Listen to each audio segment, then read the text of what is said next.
But we want to start with some extraordinary and really important and really harrowing new reporting in the New York Times that puts, unfortunately, the very real possibility of a second Trump presidency into some pretty alarming and specific perspective. This piece details Trump's very specific plan to take a wrecking ball to the rule of law in the United States should Trump return to the White House, with a structural remaking of the executive branch's legal norms. From that new reporting, quote, close allies of Donald Trump are preparing to populate a new administration with a more aggressive breed of right-wing lawyers, dispensing with traditional conservatives who they believe stymied his agenda in the first term. The allies have been drawing up lists of lawyers they view as ideologically and temperamentally suited to serve in a second Trump administration. Their aim is to reduce the chances that politically appointed lawyers would frustrate a more radical White House agenda, as they sometimes did when Trump was in office, by raising objections to his desires for certain harsher immigration policies or for greater personal control over the Justice Department, among others. That means no Bill Barr, no Pat Cipollone, no Jeffrey Rosen, all of whom were very willing to work for the ex-president till the very end, very willing to enable him in all sorts of misadventures. But they drew the line at the coup, at overturning the results of the election using baseless claims of election fraud. Watch. I made it clear I did not agree with the idea of saying Neil Olin and putting out this stuff, which I told the president was bull. And, you know, I didn't want to be a part of it, and that's one of the reasons that went into me deciding to leave when I did. It's fair to say that I agree with Attorney General Barr's conclusion on December 1st. Yes, I did, and I supported that conclusion. So now Trump's allies want more lawyers like Jeffrey Clark. He's the guy who faces felony charges for trying to take the reins at the Justice Department in the final days of the Trump administration and lend DOJ's credibility to Trump's lies about the 2020 election. New York Times reports that should Jeff Clark manage to stay out of prison, he would, quote, most likely be in contention for a senior Justice Department position in any second Trump administration.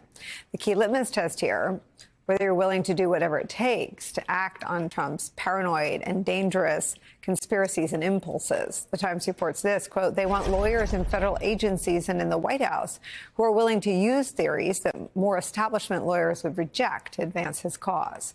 This new mindset matches Trump's declaration that he's waging a, quote, final battle against demonic enemies populating a deep state within the government that is bent on destroying America.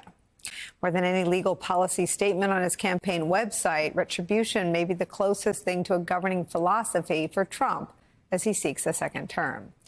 I want to start with his threat against Mark Milley, because I think it's important to have a specific example of what these lawyers would carry out.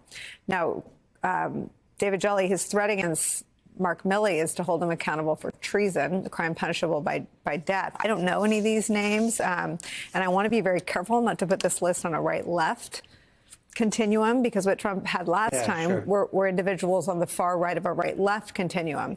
This is more democracy, autocracy, rule of law, disregard for rule of law that the reporting suggests he's grabbing for, because the lawyers last time allowed him to enact a Muslim ban, or at least try a few times to do so. The lawyers last time enabled him to direct the Justice Department in ways that journalists like Katie are still investigating and reporting out. The firing of Jeffrey Berman, the investigation of Democrats, efforts to prosecute Andrew McCabe, efforts to prosecute Jim Comey. And just because they were not successful doesn't mean that he didn't have people around him more than willing to try or incapable of stopping or slowing those urges. We're talking about next level. And again, using the example of what he has said he would do to Chairman Mark Milley, what do you think that means?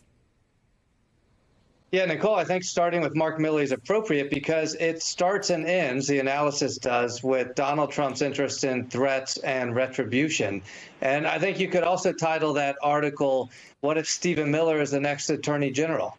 Because whether or not he is, I presume he could not pass Senate confirmation, but that's exactly the type of person that Donald Trump looks to elevate into roles of great constitutional consequence. And so then I think the follow-on question is, what if American politics has changed forever? What does that look like?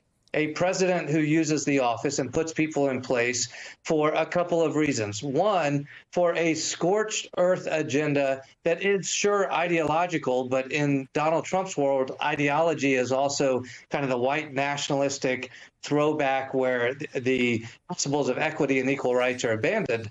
But secondly, what about an enemies list? Because I think that is part and parcel to this as well. If you are saying that Donald Trump is going to put people around him, which is clear, who will advance his personal autocratic interests as well as an ideology that is toxic, you can't actually do that without also saying he's going to have people around him executing against an enemies list. And I think among those who have been kind of never Trump detractors, and this should include many in the press today, what does it look like if American politics has changed forever?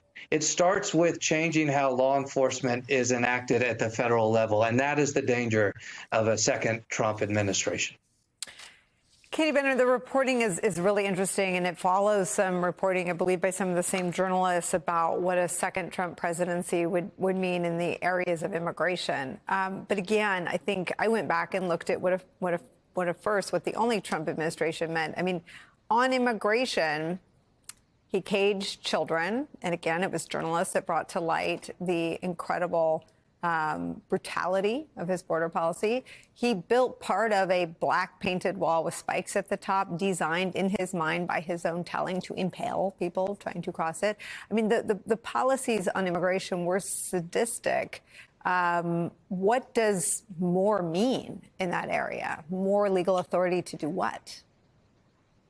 I think that more means no people saying no. So one of the reasons he only built a portion of that wall is because he had several lawyers at DHS and other parts of the administration explaining to him why what he wanted to do was either impractical or illegal. And I think that that's really what the next Trump administration would want to do away with. It's not necessarily a plan. It's not necessarily, from this reporting, anything specific or a specific goal, because that's not really how Trump has operated ever. It's more that he does not want opposition so that when he does come up with an idea, that it will be enacted and nobody will say no. And I thought that that was probably the most interesting thing about the report.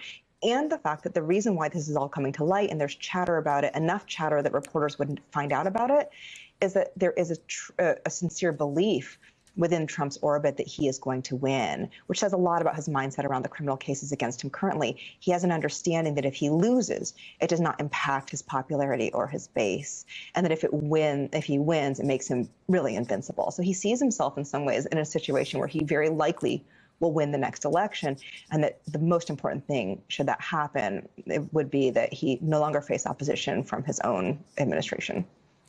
Andrew Weissmann, his stated purpose for re-election is, quote, "I am your retribution." The people against whom he's seeking retribution are some of the folks I've talked about. Milley, his former chief of staff, General Kelly, described him as the most damaged person or human he'd ever known. Bill Barr recently described him as limited. He has accused Jim Comey and Andrew McCabe, Pete Strzok, and others of treason. What does it mean if a president who runs on retribution, and I just named a few of the people he'd like to retaliate against, has lawyers that make that U.S. government policy?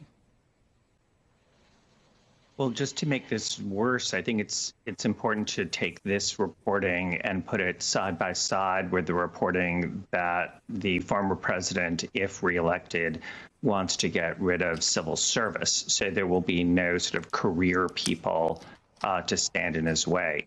But the idea that people like Jeff Sessions and Bill Barr were not sort of malleable enough for Donald Trump is one that I find somewhat shocking. But I think if you put this in perspective in terms of history, lawyers being complicit with authoritarian regimes are very necessary.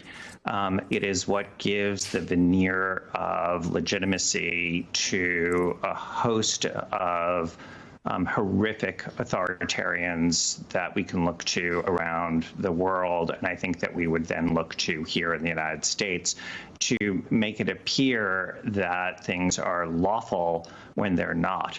It also would make it impossible if, and there would be a huge if, Donald Trump were ever to be removed, to hold him accountable criminally, because he would be able to say, I had lawyers that said that this was all lawful. So, I mean, I truly think that this, combined with that other reporting, is very much the end of the rule of law in America.